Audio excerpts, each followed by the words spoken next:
কে জেতে।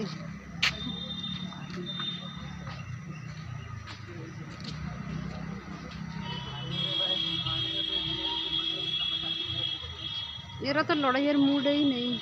এই লড়বি কি লড়বি না আগেই বলে দে, আমি যাই নিলে এখান থেকে। কে জিতবে?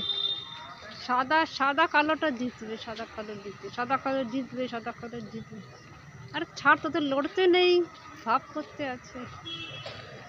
বাহ, কি সুন্দর লড়াই। লড়াচ্ছে না জড়াচ্ছে। তোরা কেন এসছিস? তোদের লড়াই দেখতে আসিনি আমি। বাহ, খুব সুন্দর হয়েছে। বাহ, দুজনের খুব ভালো বন্ধু, একে অপরের খুব ভালো বন্ধু। টাই টাই হয়ে গেল, টাই, সমান সমান, ইকুয়াল ইকুয়াল, ইকুয়ালাইজার। কেউ কাউকে মারছে না, সবাই ভাব করে আছে। বুদ্ধম শরণম গচ্ছামি। ওরা কোনো লড়াই পছন্দ করে না, ওরা শান্তি প্রিয় জীব, তাই না? খুব ভালো। বাহ, খুব সুন্দর। ওরা লড়াই করতে পারে, কিন্তু ওরা লড়াই করবে না। ওদের কাছে শক্তি আছে, সামর্থ্য আছে, কিন্তু তাও খুব ভাব করে আছে। খুব ভালো।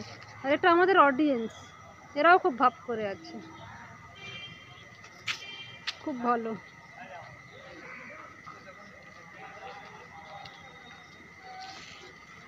এক পয়েন্ট ব্রাউনটা পেলো, এবার এক পয়েন্ট সাদা কালোটা পেলো। সমান হয়ে গেল, সমান হয়ে গেল। আই না না না, তুই জিতে গেলি, আমাকে মারবি না।